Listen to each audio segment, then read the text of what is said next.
If in my college we are 174 faculty in College of Agriculture, hardly 1% or 2% faculty are aware of वृक्ष आयुर्वेदा। तो हमने 1960 में शुरू किया यूनिवर्सिटी और फिर हमारे पीछे पीछे 70-74 यूनिवर्सिटी और बन गई। तो सब ने क्या पढ़ा? हमने सभी ने वेस्टर्न ज्ञान नॉलेज को लिया, बिकॉज वृक्ष आयुर्वेद हमारे कहीं डोमेन में है ही नहीं, हमारे एजुकेशन सिस्टम में है ही नहीं वृक्ष आयुर्वेद। और जबकि बहुत इम्पॉर्टेंट है। जितनी भी आजकल हम लोग ये तमाम तरीके की खेती, ऑर्गेनिक खेती, प्राकृतिक खेती, ऋषि कृषि, अग्निहोत्र, बहुत प्रकार की केमिकल लेस फार्मिंग आजकल आई है, they all are rooted in Vriksha Ayurveda. Tamil Nadu में तंजावुरम एक जगह है, एक रामनाथपुरम एक डिस्ट्रिक्ट है, चंगलपट्टू रीजन है, ये तमिलनाडु के कुछ इलाके हैं जहाँ पर rice productivity, do you know, the rice productivity was recorded and it has been published 200 quintal per hectare, 120 quintal per hectare, 110 quintal per hectare, 100 quintal per hectare, depending on the type of land. And right now the national productivity of rice is 25 to 30 quintal per hectare. We are struggling for maybe higher. तो ऐसे ऋषि पाराशर ने कृषि पाराशर लिखा, कौटिल्य ने कृषि का अर्थशास्त्र लिखा, ऋषि वारामिरा ने बृहद स्मिता लिखी, ऋषि कश्यप ने कश्यपिया कृषि सूक्ति लिखी, वैद्य सुरपाल ने वृक्ष आयुर्वेद लिखा, ऋषि चमुंद्राय ने लोकोपकार लिखा, सोमेश्वर दास ने अभिलाष चितरतम चितामणि लिखा, चक्रपाणी मिश्रा ने विश्ववल्लभ लिखा। इस प्रकार अनेक डॉक्यूमेंट्स जिनका आज हमारे पास हिंदी और अंग्रेजी में अनुवाद है। तो इसलिए आप सभी स्टूडेंट्स जो चाहें, फैटर्निटी जो चाहे, वो उसका लाभ ले सकते हैं।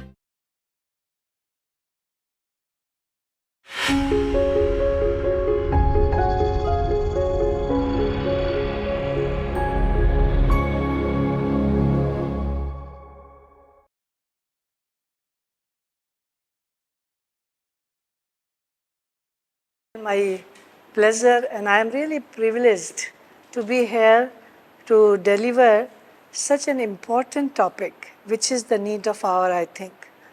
As my topic is, I will directly come to the topic, because as much as I can deliver you, it will satisfy me, because this is such an important direction, especially in the present context when we are facing so many problems, maybe of global warming, maybe of carbon sequestration, maybe of high rising water table in the ocean, maybe of so many problems which is common, and United Nations is also looking forward for Indian solution, Indic solution. So this topic has great dimensions. So directly coming to the topic, Vriksha Ayurved, the Krishi Acharan of Bharat to bring golden aged Bharat. Whenever we talk of the farming which is indigenous type of, most of the time we have apprehensions that we are planning to go to the Stone Age, but it is not like that, because Vriksha Ayurveda, when it was practiced, when it was learned and practiced, the Bharat was in golden age, not in Stone Age. So by following the practices of Vriksha Ayurveda, particularly in the present context, we are planning to go in the golden age.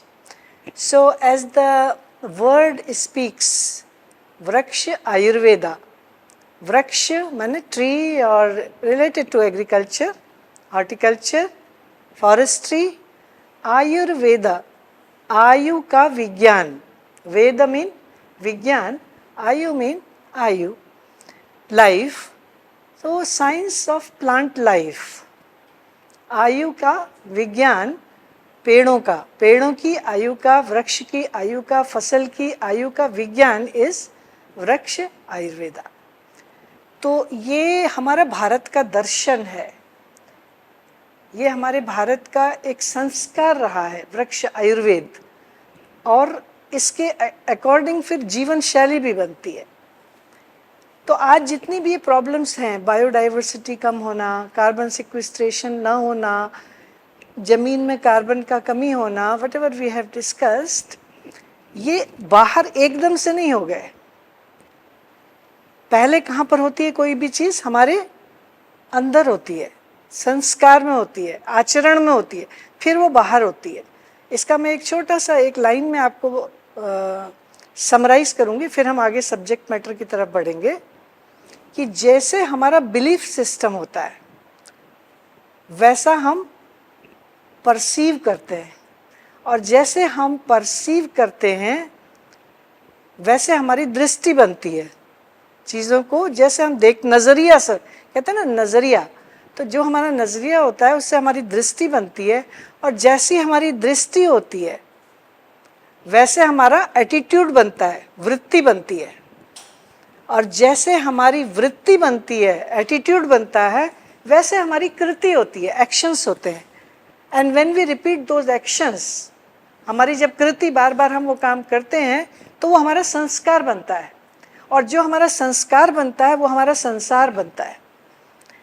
तो शुरू कहाँ से हुआ? Belief system से, और क्या बना उससे? हमारा संसार बना, है ना। तो जैसी हमारी दृष्टि होती है वैसी हमारी सृष्टि बन जाती है, और दृष्टि बनती है बिलीफ सिस्टम से, और सृष्टि बनती है हमारे संस्कारों से। तो हमारा बिलीफ सिस्टम क्या है? जब हम एग्रीकल्चर पढ़ते हैं, है ना, तो क्योंकि हम वृक्ष आयुर्वेद की बात कर रहे हैं तो हम एग्रीकल्चर से रिलेट करेंगे। तो हमारे स्कूलों में, कॉलेजेस में, यूनिवर्सिटीज़ में यही बताया जाता है कि when we were with the begging bowl to our neighbour country in 1947, यहाँ से शुरू करते हैं। We were with the begging bowl to our neighbour country, which is a fact, जो कि एक सत्य भी है कि हम 1947 में वास्तव में कटोरा लेकर के दूसरे देशों की तरफ देख रहे थे अन्न के लिए। And our economy was ship to mouth economy, ship से खाना आता था और हमारे घरों के चूल्हे जलते थे। It was a fact. परंतु ये यहाँ से ये शुरू नहीं होता है। मैंने कहा ना, बिलीफ सिस्टम। तो हमें हमारी उन स्मृतियों में जाना पड़ेगा कि जब हम स्वर्णिम थे, ये किसी यूनिवर्सिटी में पढ़ाया नहीं जाता। We are the first agriculture university of Asia in GB Pant university agriculture and technology in Uttarakhand. We are first. But in our college, in our university also, if in my college we are 174 faculty in College of Agriculture, hardly 1% or 2% faculty are aware of Vriksha Ayurveda. तो हमने 1960 में शुरू किया university, और फिर हमारे पीछे पीछे 70-74 यूनिवर्सिटी और बन गई. तो सब ने क्या पढ़ा? हमने सभी ने वेस्टर्न ज्ञान नॉलेज को लिया, बिकॉज वृक्ष आयुर्वेद हमारे कहीं डोमेन में है ही नहीं, हमारे एजुकेशन सिस्टम में है ही नहीं वृक्ष आयुर्वेद, और जबकि बहुत इम्पॉर्टेंट है. जितनी भी आजकल हम लोग ये तमाम तरीके की खेती, ऑर्गेनिक खेती, प्राकृतिक खेती, ऋषि कृषि, अग्निहोत्र, बहुत प्रकार की केमिकल लेस फार्मिंग आजकल आई हैं, they all are rooted in Vriksha Ayurveda, जिसको कि हमारा सिलेबस में कहीं स्पेस ही नहीं है. But luckily government of India, Indian council of agricultural research ने और आपके गुजरात स्टेट ने एक कमेटी बनाई, स्टेट ने अलग कमेटी बनाई और गवर्नमेंट ऑफ इंडिया ने अलग कमेटी बनाई, जिसमें कि नेचुरल फार्मिंग के सिलेबस को स्टार्ट करना है. और by the way luckily I think this was the right time कि मैं उन दोनों कमेटी की मेंबर हूँ.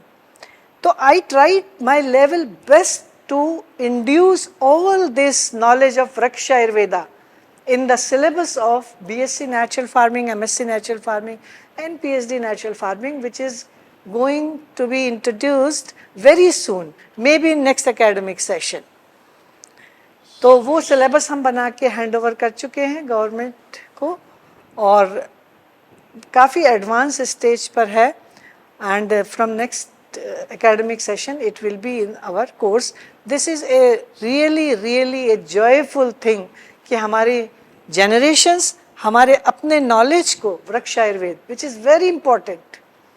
और वो कैसे इंपॉर्टेंट है वो हम अभी आगे आने वाली स्लाइड्स में देखेंगे। हम जब ये कहते हैं कि हम वृक्ष आयुर्वेद से खेती करेंगे या हम केमिकल लेस फार्मिंग करेंगे तो हमारी प्रोडक्टिविटी का क्या होगा? हम श्रीलंका की तरह भूखे तो नहीं मरेंगे। श्रीलंका में ये है ना कि बहुत वहाँ पर ट्रेजेडी हो गई जब उन्होंने ऑर्गेनिक फार्मिंग शुरू करी। लेकिन केमिकल्स का न खरीदना ऑर्गेनिक फार्मिंग या नेचुरल फार्मिंग या वृक्ष आयुर्वेद फार्मिंग नहीं है। हम केमिकल खरीदना बंद कर दें तो इसका मतलब ये नहीं कि हम ऑर्गेनिक फार्मिंग कर रहे हैं। श्रीलंका में कुछ ऐसा ही हुआ कि केमिकल खरीदना बंद कर दिया बिकॉज उनकी इकोनॉमी पूरी डिस्टर्ब हो गई, वो एक तरह से दिवालिया हो गए, तो उन्होंने जैसे वैसे खेती करना शुरू कर दिया। वृक्ष आयुर्वेद और chemical less farming, it has full protocol, उसका एक पूरा प्रोटोकॉल है। We need to follow that protocol, then only we can have abundance of production and we have the data with us when the productivity levels were very very high when we practiced वृक्ष आयुर्वेद।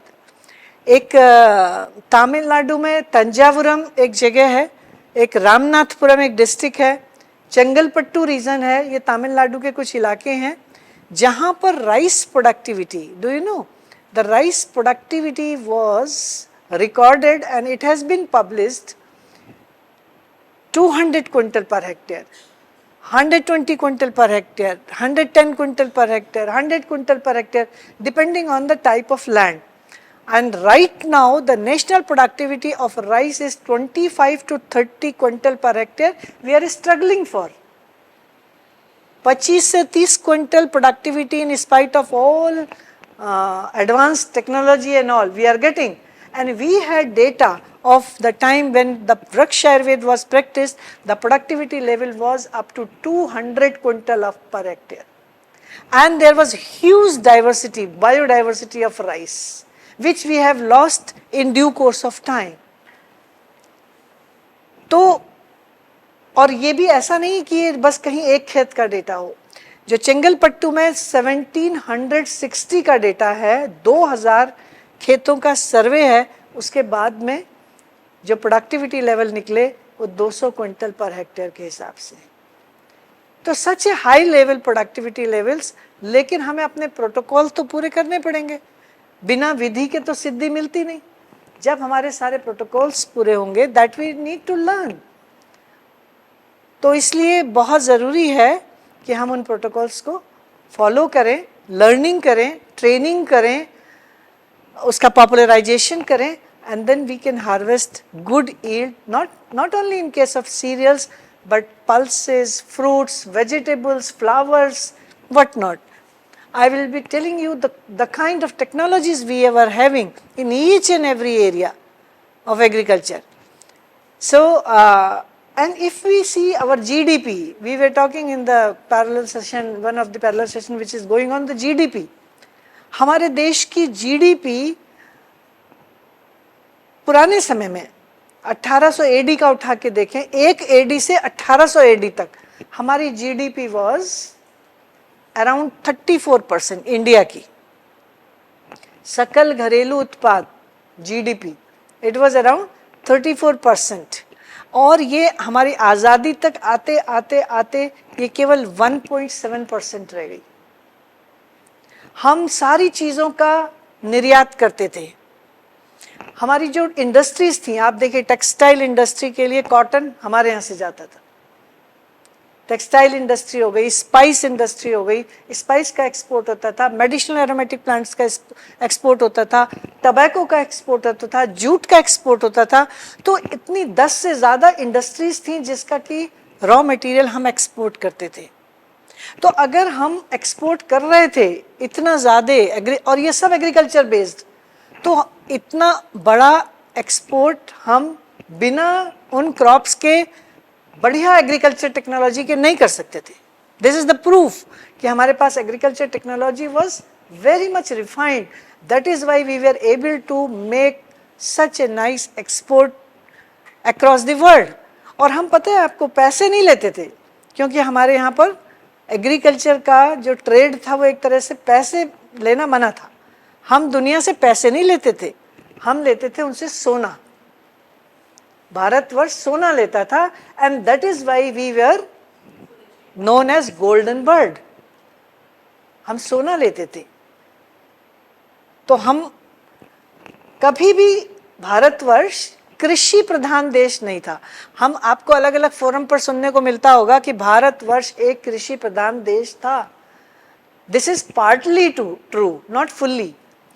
भारतवर्ष एक कृषि और उद्योग प्रधान देश था। और उद्योग क्या था? गौ कृषि वाणिज्यम, कॉमर्स और ट्रेड उसमें समाये हुए थे, और इसीलिए हम सोने की चिड़िया थे। अर्थ उसमें समाया हुआ था, खाली कृषि नहीं थी। आज भी हम कृषि से किसी को मालामाल नहीं कर सकते हैं जब तक उसमें हम उद्योग को नहीं जोड़ेंगे। तो गौ कृषि वाणिज्यम, उसका पूरा उल्लेख वृक्ष आयुर्वेद में मिलता है।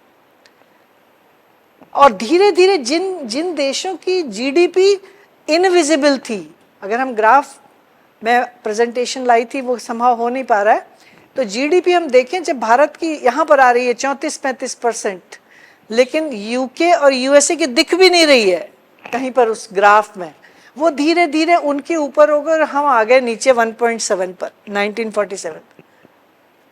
तो ये because of colonisation and its impact in various way. तो इसलिए हमें पीछे देखना पड़ेगा। क्यों देखना पड़ेगा? क्योंकि आज जो समस्याएं सामने हैं, global warming, biodiversity, climate change, carbon decrease हो रहा है जमीन का दिन पर दिन, ये जो समस्याएं आई हैं ये संसार के लिए कॉमन समस्याएं हैं। ऐसा नहीं हिंदुस्तान में ग्लोबल वार्मिंग होगी कहीं और नहीं होगी, या यहाँ है ना, तो ये कॉमन समस्याएं हैं, इसलिए ये बहुत इम्पोर्टेंट हैं। और इसका सॉल्यूशन केवल भारत दर्शन में ही है, इंडिक नॉलेज में ही इसका सॉल्यूशन है। इसलिए सारा विश्व इस समय हमको बहुत आशा भरी निगाहों से भारतवर्ष को देख रहा है। लिकर इंडस्ट्री, परफ्यूमरी इंडस्ट्री, बहुत सारी इंडस्ट्रीज जो हैं वो सब भारतवर्ष के एग्री प्रोडक्ट से ही चली, निर्यात से। तो इस समय ये टॉपिक बहुत बहुत इम्पोर्टेंट है। अब क्या क्या करना पड़ेगा हमें अपने जो हमारे विजनरी थे, जो हमारे एग्रीकल्चर के विजनरी सेजेस एंड सेंट्स थे, उनके बारे में जानना पड़ेगा। उन्होंने क्या ऐसा लिखा उसको पढ़ना पड़ेगा। तो ऐसे बहुत सारे हमारे कृषि के जो अग्रज, आज हम किसी को पूछें, even in my university, in agriculture university, कि 8 दार्शनिकों के नाम बता दीजिए, आई डाउट कि कोई स्टूडेंट्स बता पाएंगे। आप लोगों में कोई है जो कृषि के दार्शनिकों के नाम बता पाएंगे? किसी भी एक का नाम?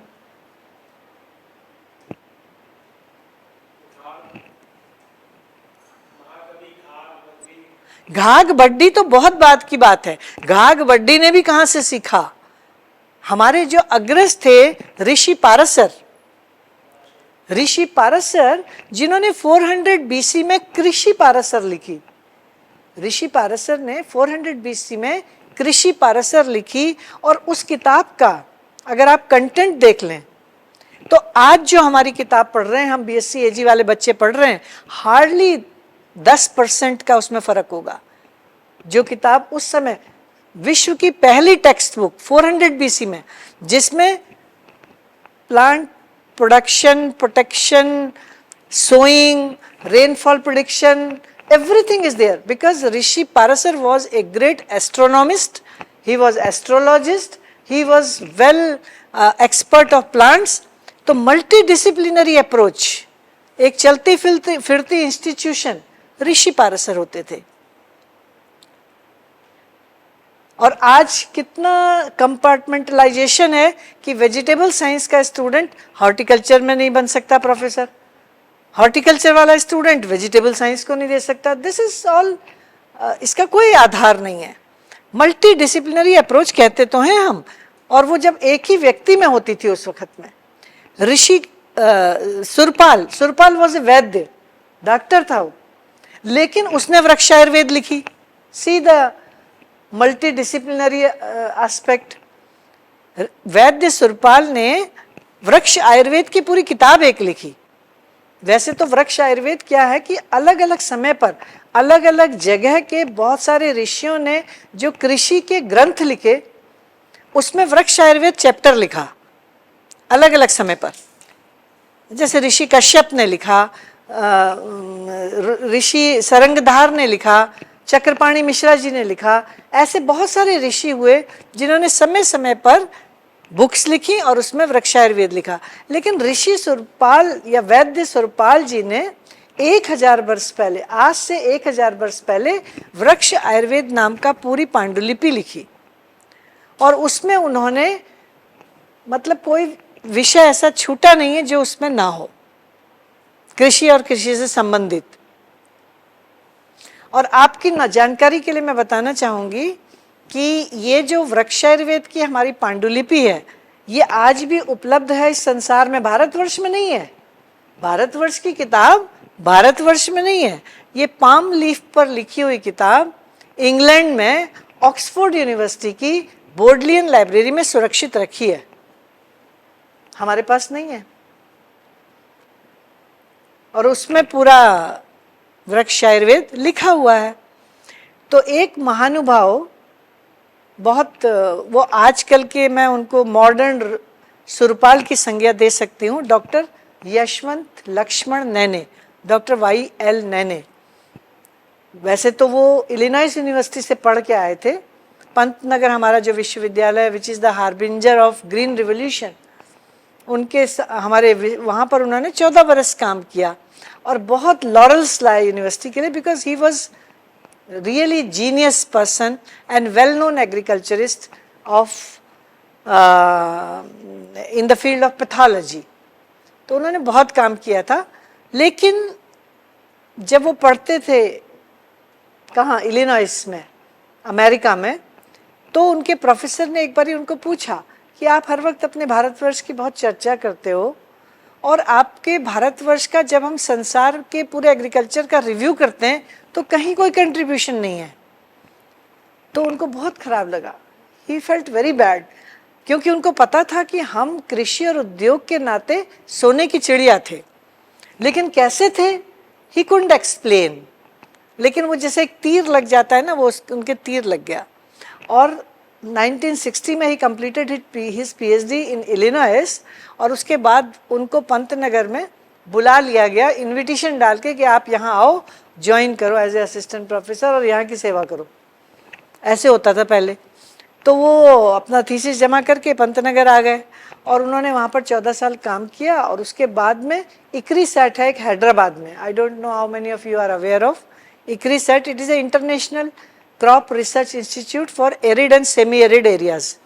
तो उसमें उनको एक हाई पोजीशन मिली, तो वो वहाँ चले गए और वहाँ पर भी वो काम करते रहे।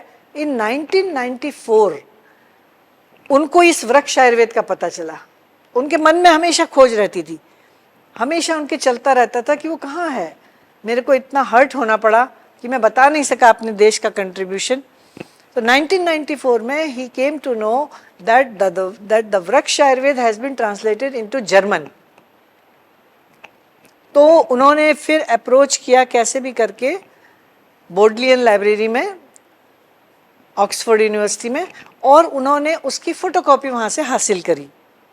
और उन्होंने उसकी फ़ोटोकॉपी वॉज इन संस्कृत। फिर जब उन्होंने उसको संस्कृत में देखा, संस्कृत उसको आती नहीं थी उनको, तो उन्होंने वहाँ पर ही हैदराबाद में उस्मानिया यूनिवर्सिटी में head of the department doctor Nalini Shadle, now she is no more, she was very learned lady and she was Chudamani उपाधि उनको मिली हुई थी, लर्नड लेडी इन संस्कृत। तो उसको उन्होंने रिक्वेस्ट किया भी इसका ट्रांसलेशन कर दो आप, तो उन्होंने हैप्पीली स्वीकार किया। बट उन्होंने कहा कि मेरे को थोड़ा टाइम लगेगा। ठीक है, टेक योर ओन टाइम। तो 2 साल में ट्रांसलेशन करके दिया। And when doctor Nene saw that English translation of Vriksha Ayurveda, he left the job 5 years before the due retirement, his due retirement. 55 साल में उन्होंने रिजाइन किया टू वर्क ऑन वृक्ष आयुर्वेदा, जबकि वो अगले डायरेक्टर जनरल बनने वाले थे इक्री सैट के। It's a very lucrative job, dollars में तनख्वाह मिलती है वहाँ पर। तो उन्होंने वृक्ष आयुर्वेद पर एक फाउंडेशन खड़ी करी अपने घर के अंदर सिकंदराबाद में, और उस पर काम शुरू किया, और वृक्ष आयुर्वेद की तरह फिर उन्होंने पूरी दुनिया में ढूंढे क्लासिक्स और क्या क्या डॉक्यूमेंट्स हैं, वो ढूंढ के उन्होंने 8-9 क्लासिक्स जो अलग अलग ऋषि मुनियों ने अलग अलग समय पर लिखे थे कृषि के, वो उन्होंने इकट्ठे किए और उन सबको ट्रांसलेशन किया, हिंदी में, अंग्रेजी में और मराठी में, क्योंकि वो मराठी थे स्वयं, और वो ये चाहते थे कि हर रीजनल लैंग्वेज में इसका ट्रांसलेशन हो, क्योंकि इसमें जो ज्ञान है वो किसान के दरवाजे पर जाना चाहिए, और वो जब उसी की लैंग्वेज में होगा जो वो पढ़ता सुनता है तो ये अडॉप्ट कर पाएंगे। और बड़ी सिंपल सिंपल चीज़ें उसमें, बहुत हाई फाई साइंस भी नहीं, जो किसान अपने यहाँ सारी रेसिपीज़ ऐसी कि जो किसान स्वयं बना सकता है और अप्लाई कर सकता है, और वंडरफुल टेक्नोलॉजीज। तो ऐसे अगर हम देखें भारतवर्ष में, उन्होंने तो 10-12 ढूंढे इम्पॉर्टेंट जो उनको लगे जहाँ जहाँ से, परंतु बहुत सारे शास्त्र हैं जो आज हमारी रीच में भी नहीं है, कई तो कुछ जला दिया। आपको पता है नालंदा तक्षशिला में क्या क्या हुआ, लाइब्रेरीज वहाँ की। तो जो हाथ में आए ऐसे कुछ 8-10 क्लासिक्स उन्होंने ट्रांसलेट किए, और उन क्लासिक्स में जो वृक्ष आयुर्वेद है, उन विधियों को अपनाने से हमारा जो कार्बन की प्रॉब्लम है, जो ग्लोबल वार्मिंग बढ़ रही है, जो हमारी बायोडाइवर्सिटी कम हो रही है, जो हमारे और तमाम प्रॉब्लम्स, क्लाइमेट चेंज का प्रॉब्लम आ रहा है, अगर हम वृक्ष आयुर्वेद को लेके चलेंगे तो हम इन सभी चीज़ों से निजात भी पाएंगे, और दूसरा हमारी प्रोडक्टिविटी में भी कोई कॉम्प्रोमाइज़ नहीं होगा। Productivity will remain as such, maybe higher, maybe higher. तो ऐसे ऋषि पाराशर ने कृषि पाराशर लिखा, कौटिल्य ने कृषि का अर्थशास्त्र लिखा, ऋषि वारामिरा ने बृहद स्मिता लिखी, ऋषि कश्यप ने कश्यपिया कृषि सूक्ति लिखी, वैद्य सुरपाल ने वृक्ष आयुर्वेद लिखा, ऋषि चवुंद्राय ने लोकोपकार लिखा, सोमेश्वर दास ने अभिलाष चितरतम चितामणि लिखा, चक्रपाणी मिश्रा ने विश्ववल्लभ लिखा। इस प्रकार अनेक डॉक्यूमेंट्स जिनका आज हमारे पास हिंदी और अंग्रेजी में अनुवाद है। तो इसलिए आप सभी स्टूडेंट्स जो चाहें, फैटर्निटी जो चाहे, वो उसका लाभ ले सकते हैं। और मैं तो कहूँगी ये इंडस यूनिवर्सिटी है, यहाँ पर तो उसके इस लाइब्रेरी में कम से कम 10 सेट होने चाहिए। इस यूनिवर्सिटी में जो डॉक्टर नैने ने फाउंडेशन स्थापन किया, एशियन एग्री हिस्ट्री फाउंडेशन, अब उसका हेडक्वार्टर पंतनगर यूनिवर्सिटी में चलता है, क्योंकि उनकी इच्छा थी कि उनकी डेथ के बाद ये फाउंडेशन यूनिवर्सिटी ले, क्योंकि मैंने इतना काम कर दिया है, डॉक्टर नैने कह रहे थे, ये कह के गए वो, कि अब इसमें साइंस वाला जो पार्ट है, how to validate this knowledge in the present context, ये पंतनगर यूनिवर्सिटी अगर लेगी तो ये काम हो पाएगा, और ये काम दुनिया को कैटर हो पाएगा, फिर दुनिया को कैटर हो पाएगा, इतना इसमें पोटेंशियल है। तो उन्होंने ये कहा, और उसके 3 मास बाद उन्होंने शरीर छोड़ दिया। तो उनकी रेस्पेक्ट में पंतनगर यूनिवर्सिटी सिकंदराबाद से वो फाउंडेशन उठा के अपने यहाँ ले आई, और आज उसका headquarter Asian agri history foundation का पंतनगर में है। And I am really feel blessed कि मैं उसकी एग्जीक्यूटिव सेक्रेटरी हूँ, and I run that Asian agri history foundation in addition to my routine duty of professor in Pantnagar. And we are doing good work, and we are validating the things, and we are getting success. अभी आज PPT नहीं है, परंतु फिर भी मैं आपको दिखाना चाहती थी कि हम कौन कौन से एक्सपेरिमेंट हम कर रहे हैं और हमको क्या क्या सक्सेस मिल रही है। फॉर एग्जाम्पल, मैं आपको एक एग्जाम्पल दूंगी। बेसिकली जो हम न्यूट्रिएंट मैनेजमेंट करते हैं, जैसे ही हम इस केमिकल लेस फार्मिंग की बात करते हैं, तो सबसे पहले आता है न्यूट्रिएंट मैनेजमेंट कैसे होगा, पौधों को भोजन कैसे मिलेगा। तो दुनिया का सबसे पहला बायो फर्टिलाइजर ऋषि सुरपाल ने वृक्ष आयुर्वेद में हर्बल कुणप जल, उसको डॉक्टर नैने ने मॉडिफाई किया। उन्होंने कहा था, ऋषि सुरपाल ने, कुणप जल उन्होंने बनाया था, जो कि लिक्विड फर्मेंटेड बायोस्टिमुलेंट कम फर्टिलाइजर था। 1000 बरस पहले बनाया था, और उसके वंडर्स हैं। तो वो हम लोगों ने जैसे डॉक्टर नैने ने थोड़ा सा मॉडिफाई किया उसको, वो एनिमल बेस्ड प्रोडक्ट से बना था कुणप जल, जो जानवर मर जाते थे उनका उपयोग करके, और बहुत सारी उसकी रेसिपी है। फिर वो चेंज करके थोड़ा सा उसको मॉडिफिकेशन करके हर्बल कुणप जल बनाया, जिसको कि हमने पन्नागर यूनिवर्सिटी में टेस्ट किया, वैलिडेट किया और फार्मर्स के बीच में पहुंचाया। Now the farmers of Uttarakhand, we have number of success stories they are doing. तो वो एक बहुत अच्छा हर्बल कुणप जल एक बहुत अच्छा फर्टिलाइजर है, बहुत अच्छा पेस्ट मैनेजमेंट उससे होता है, बीमारियों में कीड़ों को रेपेलेंट करने में उसको यूज़ करते हैं, सीड ट्रीटमेंट में भी उसको यूज़ करते हैं। तो वो एक बहुत अच्छा, अब आप सोचिए हम फादर ऑफ ऑर्गेनिक फार्मिंग किसको कहें? ऋषि सुरपाल को कहना चाहिए, लेकिन नहीं, हमारे बीच में हम जानते हैं father of modern organic farming Albert Howard. Albert Howard Hindustan में आके सब कुछ सीख के गए, फिर उन्होंने एक किताब लिखी एग्रीकल्चर टेस्टामेंट इन 1940, उसके आधार पर उनको father of modern organic farming कहते हैं। लेकिन ऋषि सुरपाल को कोई जानता ही नहीं है, इट्स वेरी अनफॉर्चुनेट। तो ये सब जानते देखते हुए हमने अपने यूनिवर्सिटी में एक ऋषि पराशर की एक प्रतिमा डोनेट करी मैंने, और डोनेट करने का मेरा मकसद यही था कि लोग कौन है वो उनके बारे में जाने, वो उन्होंने क्या किया, उन्होंने सारे सब्जेक्ट्स टच किए जो हम आज भी वही पढ़ रहे हैं, तो कम से कम उसको पढ़ें, तो फैटर्निटी तो जाने। डॉक्टर नैने के प्रयासों से और बहुत उसमें प्रयास हुए, तब जाकर के एक कोर्स अक्रॉस द यूनिवर्सिटी लगा, एग्रीकल्चर हेरिटेज। आज हमारे भारतवर्ष की सभी एग्रीकल्चर यूनिवर्सिटीज़ में वो कोर्स पढ़ाया जाता है, but it is of only 1 credit course, agriculture heritage. तो उसमें हम पढ़ाते हैं बच्चों को, और मैंने वो स्टैचू अपने एग्रीकल्चर कॉलेज का जो सेंट्रल लॉन है वहाँ पर लगी हुई है वो स्टैचू। आप मेलबर्न में जाएं, कॉलेज ऑफ सर्जरी है, वहाँ पर सुश्रुत की प्रतिमा लगी है। चरक और सुश्रुत, एक फादर ऑफ मेडिसिन तो चरक कहलाते थे और फादर ऑफ सर्जरी जो है वो सुश्रुत कहलाते थे।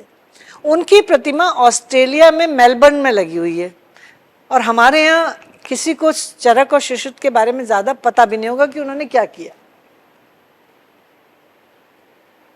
तो मैं आज इस बात को अभी वहाँ पर भी अनाउंस करूँगी आपके यहाँ, अगर ये यूनिवर्सिटी, इंडस यूनिवर्सिटी, वृक्ष आयुर्वेद पर, मेरी रिकमेंडेशन भी ये होगी कि वृक्ष आयुर्वेद डिपार्टमेंट, कॉलेज और यूनिवर्सिटी किसी भी लेवल पर खोलने की ज़रूरत है। वृक्ष आयुर्वेद डिपार्टमेंट भी बन सकता है, वृक्ष आयुर्वेद कॉलेज भी बन सकता है, और यूनिवर्सिटी ऑफ वृक्ष आयुर्वेद भी बन सकती है। तो ऐसा कुछ भी आपके यहाँ बनता है तो I would like to donate a statue for this campus, statue of Vaidya Surapala. This need to be here because you are doing so many good work as far as the Indic knowledge is there. तो वो मूर्ति से बहुत संदेश जाता है, उससे एक mindset का पता चलता है हमें, और फिर हम चीज़ों को देखते हैं और समझते हैं। Now I would like to tell you the technologies we were having, उनके नाम फर्क थे, और वो टेक्नोलॉजी हम आज भी वही पढ़ रहे हैं, लेकिन उसके प्रोटोकॉल्स फर्क हैं। जैसे भूमि निरूपणम, भूमि निरूपणम means identification and classification of soil and soil conservation techniques. हम करते थे, हमारे ऋषि मुनि करते थे। देन बीजोक्ति विधि, another technique, means various sowing techniques. बहुत सारी सोइंग टेक्निक्स हमारे यहाँ थी, और वो हमारी एक टेक्नोलॉजी थी। पादपा विविक्षा, मेथड ऑफ प्रोपोगेशन, कोई चीज़ें बीज से लगती हैं, कोई कटिंग से लगती हैं, कोई रूट से लगती हैं, कोई फ्लावर से लगती हैं, तो अलग अलग प्रकार की। तो हमारे पास सारी टेक्नोलॉजी थी, और वो क्या कहते थे हम, पादप विवीक्षा। देन रूपना विधानम, प्लांटिंग टेक्निक्स, ट्रांसप्लांटिंग, आज हम राइस ट्रांसप्लांट करते हैं कई तरीके से, तो ट्रांसप्लांटिंग, प्लांटिंग टेक्निक्स। देन निषेचना विधि means watering rules, how to irrigate, when to irrigate, how much to irrigate. So this comes under Nisechana Vidhi. Then Poshana Vidhi. Poshana Vidhi means nutritional care and management, जैसे कि हमारा ये अभी मैंने बताया herbal कुणप जल, इसी प्रकार से और भी हमारी विधियां थी। और इसमें मैं जरूर ये आपको बताना चाहूंगी, even biotechnology was there. Ancient biotechnology is known as, technology का नाम था चित्तीकरणम, विचित्रीकरणम। तो we use to grow different colours of cotton. हम फलों की, फूलों की सुगंध को चेंज कर सकते हैं वृक्ष आयुर्वेद के अंदर। हम फलों को, सब्जियों को अलग अलग रंगों में उगा सकते हैं, है ना। और हम लताओं को पेड़ में और पेड़ को लता में बदल सकते हैं। दिस काइंड ऑफ इंफॉर्मेशन अवर वृक्ष आयुर्वेदा हैज। लेकिन उसको पढ़ने समझने के लिए हमें वृक्ष आयुर्वेद को पढ़ना पड़ेगा, जानना पड़ेगा, और उस दिशा में अपना माइंडसेट को देखना पड़ेगा। तो इन्हीं शब्दों के साथ नमस्कार। नमस्कार।